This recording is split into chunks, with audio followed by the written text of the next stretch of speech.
Okay, we did our presentation and our research on telecommuting, and I am Sarah Hewing.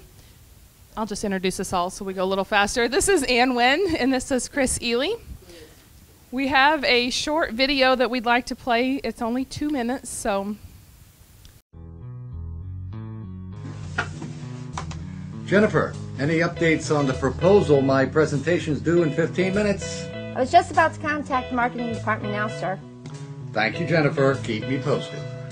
Hey, Andy. Mr. Jeffrey needs that proposal. How's it going? Just saving the files now. Tell the big guy I'll have it for him in 2 minutes. It looks great. Thank you, Jennifer. Thank you, sir. I'll let the rest of the team know. It's good to hear. Thanks, Jen. Good morning, everyone, and thank you for making it today.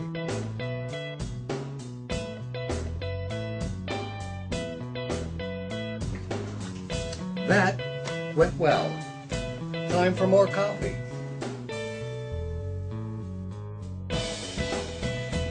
Telecommuting, according to the Webster Dictionary, is working at home by the use of an electronic hookup of some kind with a central office. This can be being self-employed and having your office in town and truly working home from the day, or it can be working for a larger corporation and just connecting into their virtual network. And this is set up differently for every employer that's out there. Okay, I'm going to do a brief historical perspective. Workplace culture, values, and organizations have undergone an enormous evolution over the course of American history. We currently are in the process of realigning business organizations where telecommuting offers opportunities and challenges in the workplace, changing the face of the labor force.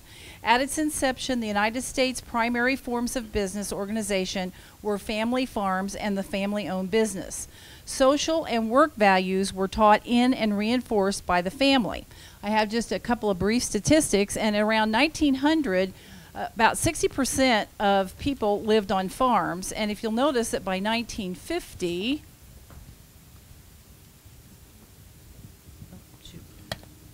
by 1950, we have bumped up to 64% of people living in urban areas.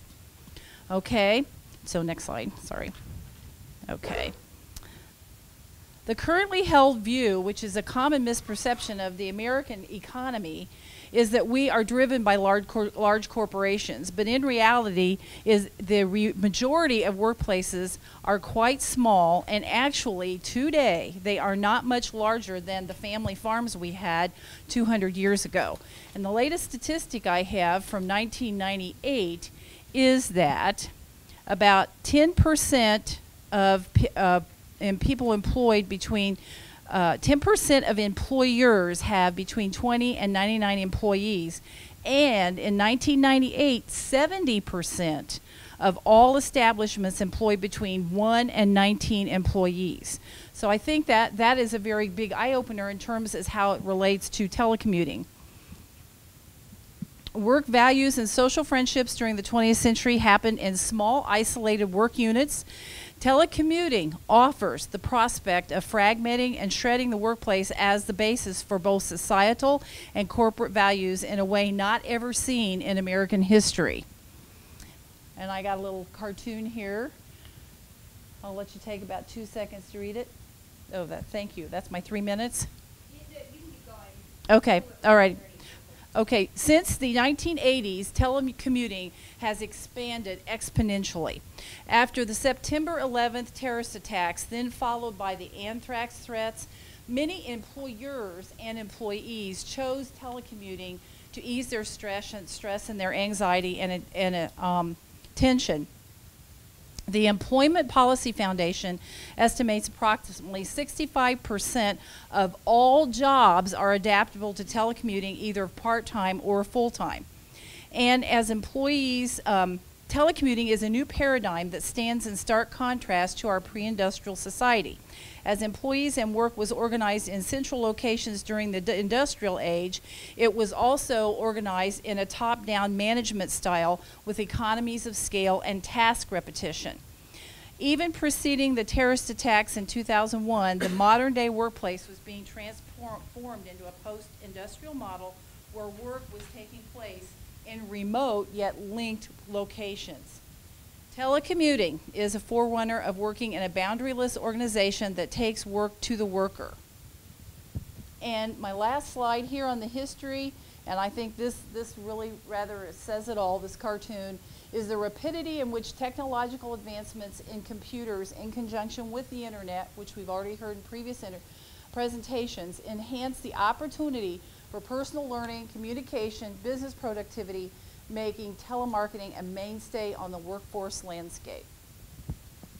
Okay, Chris is next. I'm going to talk a little bit about present uses. The evolution, of telecommuting has started, as far back during the 15th to 18th century.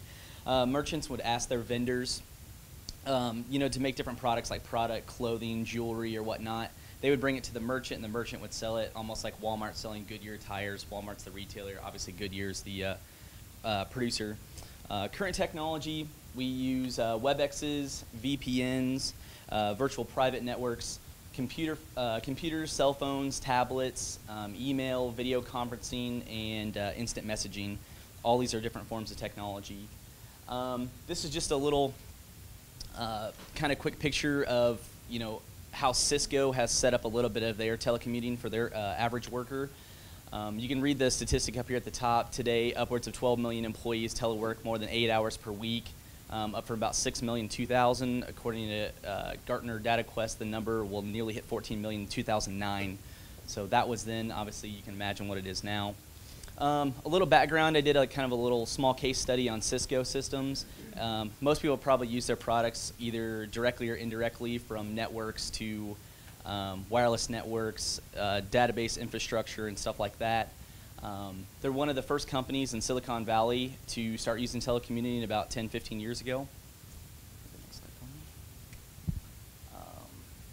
Right now, they currently have a little over 70,000 employees in 92 countries.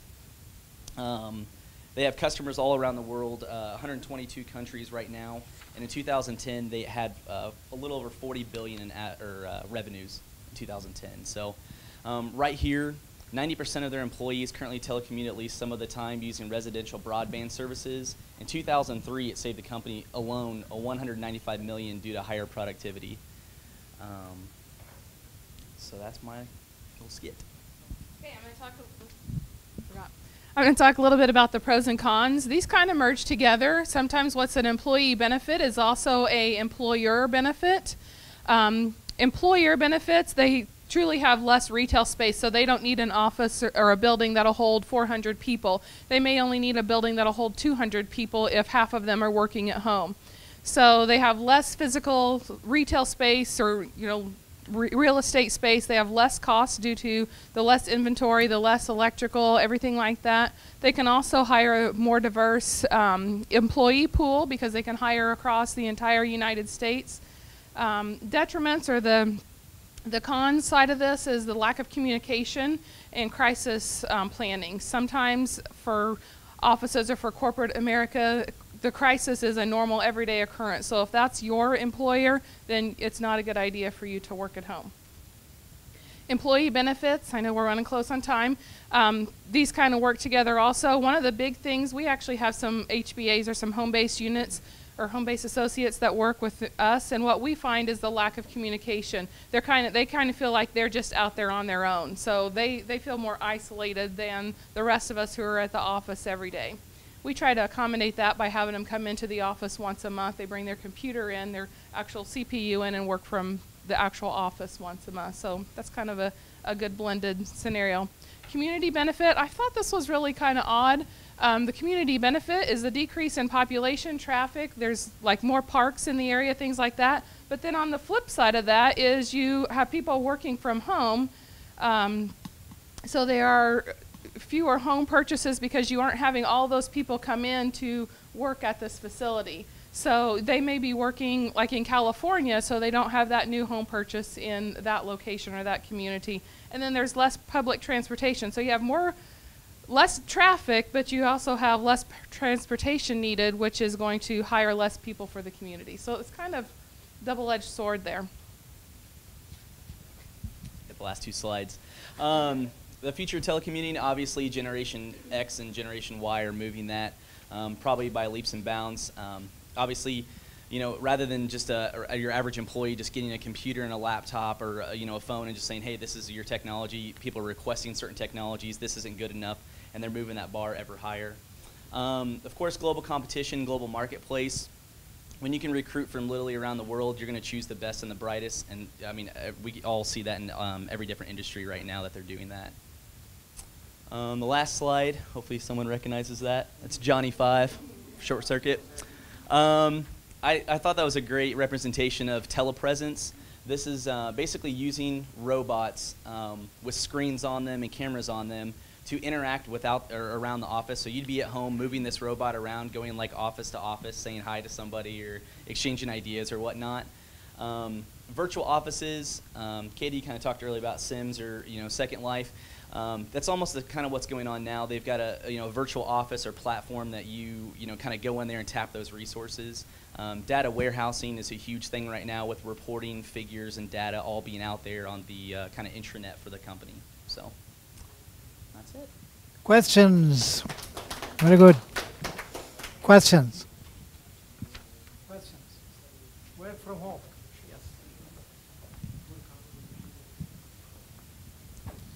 Did you find in your research any difficulty with implementing the infrastructure for telecommuting? I can hop on some of that one. I mean, of course, the money up front is going to be quite a bit, but like from that Cisco thing that you saw, just in 2003, they saved $195 million. So, I mean, there's a lot of upfront costs, of course, for VPNs, passwords, security, the networking aspect of it. So, I mean, it is quite a bit. You're probably not going to see your average, small retailer, mom and pop shop setting something like this up. Sarah, do you have more? At my company, they require the home-based user to provide their own internet connection. So they're truly, when they come in and they're hired in and they work for us at the office for 6 to 8 months prior to going home, they already have that computer for them, the monitor for them, the keyboard, all the peripherals for them. It's just a matter of if they want to go at home and work, they have to provide that internet connection. And for some people, for instance, we have a home-based agent in Alabama, so it provided her a means of not having to relocate to Effingham. And then we have another one who was driving from Shelbyville. So she was driving from Shelbyville to Effingham every day. So her $30 or $35 internet connection at home is less expensive than what the gas would be to travel back and forth to the office. Here is the microphone. Oh. And I know some younger people, and both of them have jobs like this, and they don't have to hire childcare because they just keep their things. That's up to the individual employer. I know that my employer you cannot have anyone at home with you, or if you do, you have to have a separate office space with the door closed. Oh, okay. So, and it just depends. I mean, but we're a call center, so we're on the phone all day long, so it would be virtually impossible to have your kids at home. My daughter's a social worker, and they do that. Social workers work at home. And one last question. This is for I'm not sure her name. Sarah. Sorry. What company implemented the telecommunications service for your organization? Do you know the name of the organization that provided the infrastructure? We work with the Nortel phone system, and they implemented a what they call a soft phone. So your headset that you talk on every day literally plugs into your computer. So I don't know that we have a separate company that implemented it. It's something that our IS team worked with Nortel on how to provide this, and our users worked in-house when we were testing this equipment for about a month or 6 weeks before they ever went home. And then the first users to go home actually lived in Effingham. So in case they did have problems, it was 10 or 15 minutes into work, and that was it. So I don't know that we hired a third-party company. We just kind of worked with our phone vendor. Just real quickly, I wanted to say my oldest daughter has worked for 2 small companies across the country. She's a certified cancer registrar.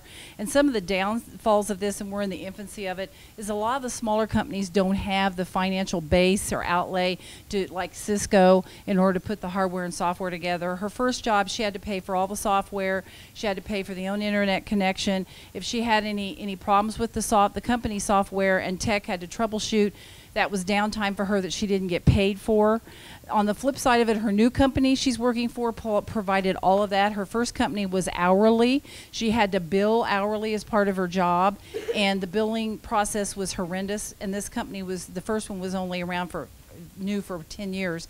The second company is about 15 years old, has worked out a lot of those bugs. So I think we're just in the infancy of this. I think, again, larger corporations have an upside, but I see more and more smaller businesses doing this because of the cost, the cost efficiency of it. Thank you. Group. Let's take the group photo.